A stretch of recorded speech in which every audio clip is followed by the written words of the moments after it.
जय Hind. So friends, आप में से बहुत यंगस्टर जो कि गवर्नमेंट एग्जाम की प्रिपरेशन कर रहे हैं या इन फ्यूचर करने वाले हैं, उनको कई बार ये डाउट हो जाता है कि एक आइडियल ऑफिसर की क्या क्वालिटीज होती हैं।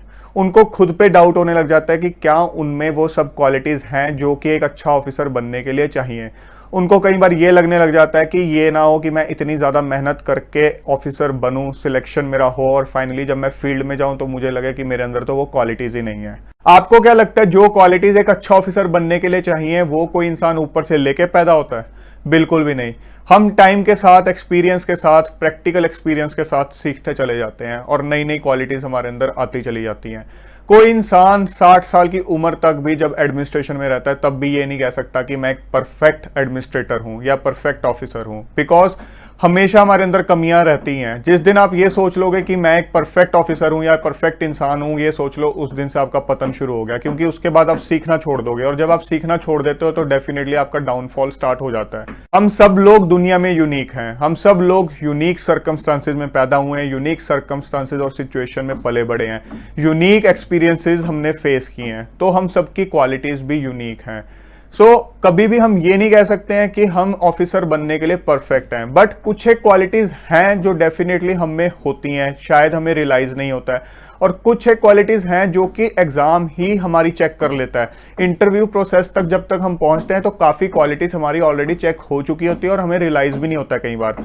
ऑल्दो हम कभी भी ये नहीं बोल सकते हैं कि ये एक सेट ऑफ क्वालिटीज है जो कि आपके अंदर होगा तो आप एक परफेक्ट ऑफिसर हो, बिकॉज ये डोमेन बहुत बड़ा डोमेन है, आप क्लियरली डिफाइन नहीं कर सकते हो। बट स्टिल आज के सेशन में हम काफी सारी क्वालिटीज डिस्कस करेंगे जो कि एक आइडियल ऑफिसर में होनी चाहिए।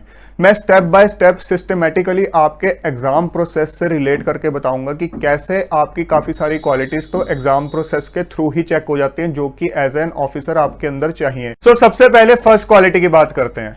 फर्स्ट क्वालिटी है ability to do a right self analysis, मतलब खुद का एक सही तरीके से एनालिसिस कर पाना। जब आप अपना करियर पाथ चूज करते हो, मान लो आप सिविल सर्विसेज का पाथ चूज कर रहे हो, बट उससे पहले आप एक अपना सेल्फ एनालिसिस जरूर करो। अपनी प्रायोरिटीज को आइडेंटिफाई करो, किस टाइप की आप लाइफ चाहते हो।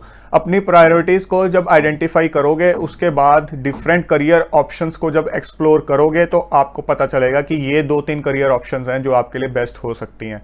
तो वो तभी आपके सामने पिक्चर आएगी जब एक आप राइट सेल्फ एनालिसिस करोगे, खुद को पहचानोगे। लाइकवाइज जब आप फील्ड में होगे एज एन ऑफिसर, तो आप मान लो कोई टारगेट अचीव करना चाहते हो, उस टारगेट को अचीव करने के लिए कई सारे डिफरेंट पाथ हो सकते हैं। आपको खुद का एक सेल्फ एनालिसिस उस टाइम भी करना पड़ेगा कि मेरे लिए सही पाथ कौन सा है, कौन सा रास्ता मैं चुनूं सो दैट मैं मिनिमम टाइम में एक एफिशिएंट तरीके से अपने टारगेट को अचीव कर सकूं। सेल्फ एनालिसिस करने की एबिलिटी आप में होनी बहुत जरूरी है, वो आपको एक सही करियर पाथ पे भी लेकर जाएगी अल्टीमेटली। इसके बाद आपके अंदर सेकंड क्वालिटी होनी चाहिए ability to take a right decision. अगर अपना एक सेल्फ एनालिसिस करने के बाद आपको ये फील होता है कि सिविल सर्विसेज आपके लिए एक परफेक्ट करियर ऑप्शन हो सकता है, तो उसके बाद आपको अपने ऊपर सेल्फ कॉन्फिडेंस होना चाहिए, अपने ऊपर उसके बाद डाउट नहीं करना है, आपका एक फर्म डिसीजन होना चाहिए। आपके अंदर एक डिसीजन टेकिंग एबिलिटी होनी चाहिए, ये बहुत जरूरी है। जब आप एडमिनिस्ट्रेशन में काम करते हो, आपके सामने कई सारी ऑप्शंस हो सकती हैं, बट आपको एक एनालिसिस करने के बाद ये चीज क्लियर होनी चाहिए कि हाँ, मैं ये रास्ता पकड़ने वाला हूँ, ये मेरा एक सही डिसीजन होगा, और उस पर आपको फिर पूरा कॉन्फिडेंस रख के काम करना है। अगली क्वालिटी है ability to derive maximum vital information and formulate a proper strategy. Planning अच्छे से करना, मैक्सिमम इंपॉर्टेंट इंफॉर्मेशन को डिराइव कर पाना। जब आपने डिसाइड कर लिया कि मैं सिविल सर्विसेज एग्जाम की प्रिपरेशन करूंगा, अगला स्टेप होगा कि आप अच्छे रिसोर्सेज के बारे में पता करो, स्ट्रेटेजी के बारे में पता करो, और उसके बाद अपना एक प्रॉपर टाइम टेबल बनाओ, अपनी एक प्लानिंग करो। लाइकवाइज जब आप ऑफिसर बनोगे, फील्ड में जाओगे, या मान लो आपने अपने डिस्ट्रिक्ट में कोई सोशल स्कीम इंप्लीमेंट करनी है, तो वो आप एफिशिएंटली कैसे इंप्लीमेंट कर पाओगे? जब आप उस स्कीम से रिलेटेड एक प्रॉपर डाटा, स्टैटिस्टिक्स डिराइव कर पाओगे और उसके बाद उसको एनालाइज कर पाओगे और एक अपनी स्ट्रेटेजी फॉर्मुलेट कर पाओगे, एक प्लानिंग अपनी तैयार कर पाओगे। ये आर्ट होना भी आपके अंदर बहुत ज़रूरी है। आप अब धीरे धीरे आप ऑब्जर्व कर रहे होगे कि ये चीज़ें आपके एग्ज़ाम प्रोसेस में कहीं ना कहीं रिलेट होती हैं, अगर आप अपने एग्ज़ाम प्रोसेस के दौरान भी इनको ढंग से इंप्लीमेंट करो। अगली कुछ क्वालिटीज़ जो एक ऑफिसर में चाहिए वो है he should be disciplined, determined, dedicated, focused, hardworking. He should be patient. He should be consistent. ये सब क्वालिटीज आपके एग्जाम प्रोसेस में भी चेक होती हैं। जब आप सिविल सर्विसेज एग्जाम की प्रिपरेशन करते हो तो उस टाइम पे सब चीजें आपकी चेक होती हैं। जो इंसान सिविल सर्विसेज एग्जाम जैसा एक रिगरस एग्जाम क्रैक करता है उसमें डेफिनेटली ये सब चीजें होंगी, ये सब क्वालिटीज होंगी, बिकॉज इतना लंबा एग्जाम प्रोसेस है। तो अगर आपने उसको क्लियर किया तो डेफिनेटली आपके अंदर एक पेशेंस है, आपके अंदर एक डेडिकेशन है, आप हार्ड वर्किंग हो, आप कंसिस्टेंट हो, डिटर्मिन्ड हो, फोकस्ड हो। तो जब आप फील्ड में भी काम करोगे तो आप एक एफिशिएंट ऑफिसर तभी बन पाओगे अगर ये सब क्वालिटीज होंगी। तो एग्जाम इस तरह का ऑलरेडी है जो आपके अंदर ये सब चीजें चेक कर लेता है। Apart from this an officer should be honest and loyal. देश के साथ और लोगों के साथ ऑनेस्ट कब होगे? जब सबसे पहले खुद के साथ ऑनेस्ट होगे। कैसे जानोगे कि खुद के साथ ऑनेस्ट हो कि नहीं हो? अगर अपने करियर को लेके, अपने ड्रीम को लेके सीरियस हो, फोकस्ड हो और दिन रात मेहनत कर रहे हो, दिल से मेहनत कर रहे हो, तो डेफिनेटली काफी हद तक ऑनेस्ट हो। बट पूरी तरह ऑनेस्ट कब होगे? जब खुद का ध्यान भी रखोगे, अपनी फिजिकल और मेंटल फिटनेस का भी ध्यान रखोगे। जब खुद का ध्यान रख रहे हो, खुद के साथ ऑनेस्ट हो, देन यू कैन एक्सपेक्ट कि लेटर ऑन आप सोसाइटी के साथ, कंट्री के साथ ऑनेस्ट होगे। जब आप फिजिकली फिट होगे, मेंटली फिट होगे एग्जाम प्रिपरेशन के दौरान, तो आप अपने फील्ड वर्क के दौरान भी फिजिकली और मेंटली फिट होगे। अगर आप ये सोचते हो कि अभी प्रिपरेशन कर रहा हूं, अभी फिटनेस का ध्यान नहीं रखूंगा, तो वो दिन कभी नहीं आने वाला है जब आप फील्ड में जाके भी ये कहोगे कि कल से मैं फिजिकली और मेंटली फिट हो जाऊंगा।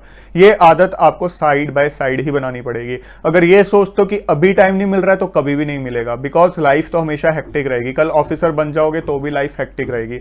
सो अभी से ही इसको अपना पार्ट ऑफ डेली रूटीन बनाना शुरू कर दो। आप जब एक जगह कहीं पोस्टेड होते हो एज एन ऑफिसर, तो वहां के लोगों के लिए, वहां के बच्चों के लिए, यंगस्टर्स के लिए आप एक आइडल की तरह होते हो। तो अगर आप फिजिकली और मेंटली फिट होगे तो वहां के लोगों को भी मोटिवेशन मिलेगा फिजिकली और मेंटली फिट रहने का। और जब मेंटली फिट होगे, फिजिकली फिट होगे, तो आप मेंटली स्ट्रांग रहोगे, इमोशनली स्ट्रांग रहोगे। वो चीज आपकी प्रिपरेशन में भी चाहिए, बिकॉज इतना रिगरस प्रोसेस है। मान लो आपका मेंस क्लियर नहीं हुआ, दोबारा से आपको प्रीलिम्स में अपीयर होना पड़ रहा है, या इंटरव्यू स्टेज तक पहुंच के आपका क्लियर नहीं हुआ, दोबारा से आपको प्रीलिम्स में अपीयर होना पड़ रहा है। इन सब चीजों को टैकल करने के लिए आपको मेंटली स्ट्रांग होना बहुत जरूरी है, इमोशनली स्ट्रांग होना बहुत जरूरी है।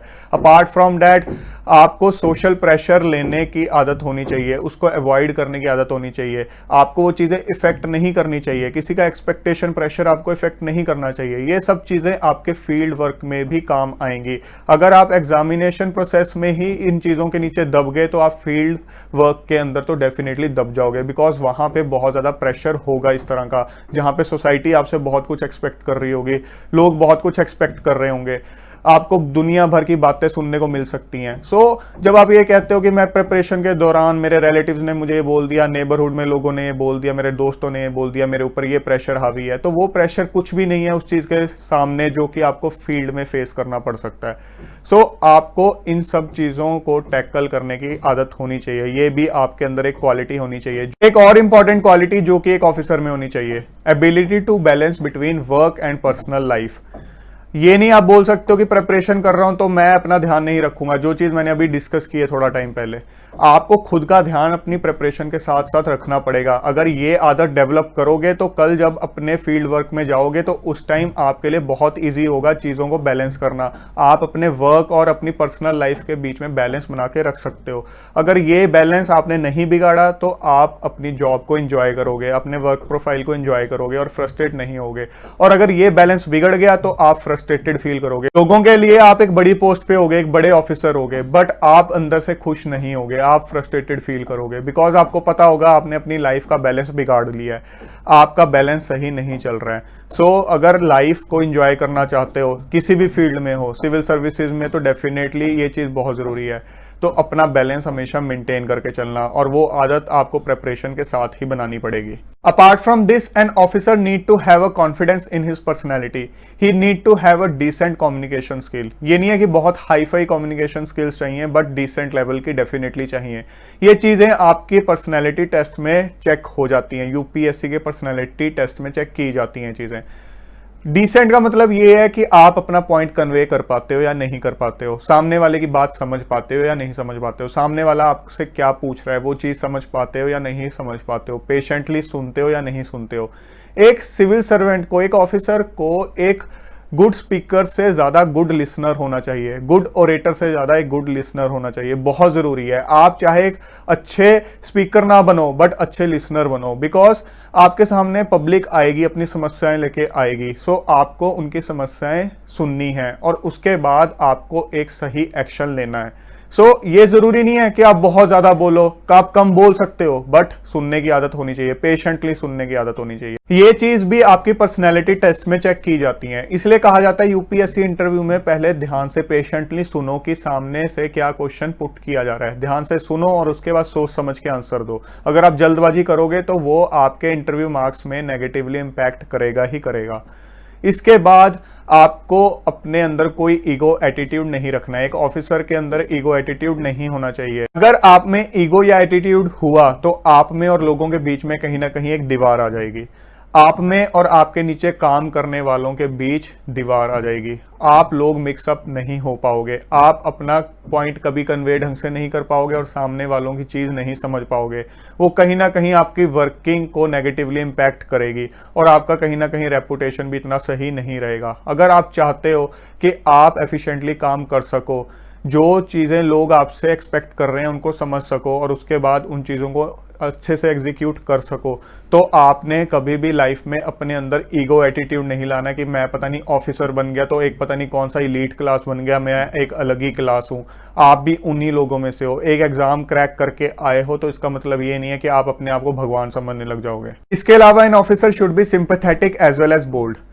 आपके अंदर poor section of society, needy लोग जो हैं, उनके लिए सिंपैथी होनी चाहिए, तभी आप दिल से वो सब स्कीम्स इंप्लीमेंट कर पाओगे, वो सब चीजें इंप्लीमेंट कर पाओगे जो कि आपकी अथॉरिटी के अंडर आती हैं, और आपको तभी एक दिल से सुकून और सेटिस्फेक्शन मिलेगा कि मैं थोड़ा बहुत इन लोगों के लिए कर पा रहा हूं इस सीट पे बैठ के। इसके अलावा आपको कई बार बोल्ड डिसीजंस भी लेने पड़ सकते हैं, ऐसे डिसीजंस जो कि आपके नेचर के अगेंस्ट हो, ऐसे डिसीजंस जो कि आपका दिल नहीं चाहता है बट आपको पब्लिक इंटरेस्ट में, वाइडर पब्लिक इंटरेस्ट में वो डिसीजंस लेने पड़ते हैं।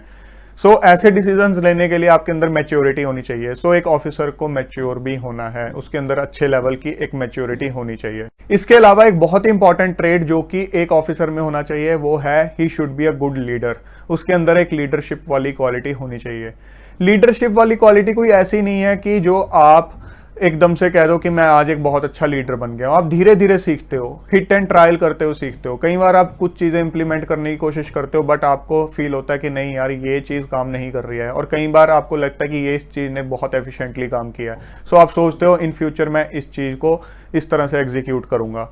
आप विद टाइम, विद एक्सपीरियंस सीखते चले जाते हो। अगर मान लो आपने आज सर्विस ज्वाइन की है तो आज से 5 साल बाद आप फील करोगे कि प्रैक्टिकल एक्सपीरियंस के थ्रू आपने लीडरशिप क्वालिटी अपनी काफी ज्यादा इंप्रूव की है, बहुत चीजें नई सीखी हैं, बहुत अपनी गलतियां रियलाइज की हैं और उन पे काम किया है। लीडरशिप क्वालिटी और मैच्योरिटी ये दो चीजें ऐसी हैं जो कि आप किसी कोर्स से नहीं सीख सकते हो। आप ये नहीं कह सकते हो कि मैं ये कोर्स करूंगा तो मेरे अंदर ये क्वालिटीज आ जाएंगी। आप विद टाइम सीखते चले जाते हो।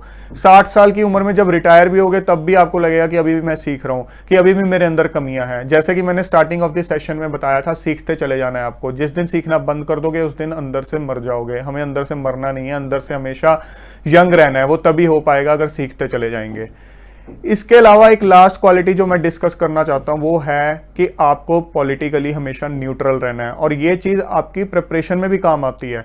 अगर आप अपना थॉट प्रोसेस पॉलिटिकली न्यूट्रल रखोगे तो वो चीज आपके कहीं ना कहीं आंसर्स में भी रिफ्लेक्ट होती है जब आप मेंस का एग्जाम देते हो। और इंटरव्यू में भी आपको पॉलिटिकली न्यूट्रल ही रहना होता है। आपको कभी भी अपना कोई पॉलिटिकल इंक्लिनेशन नहीं दिखाना है।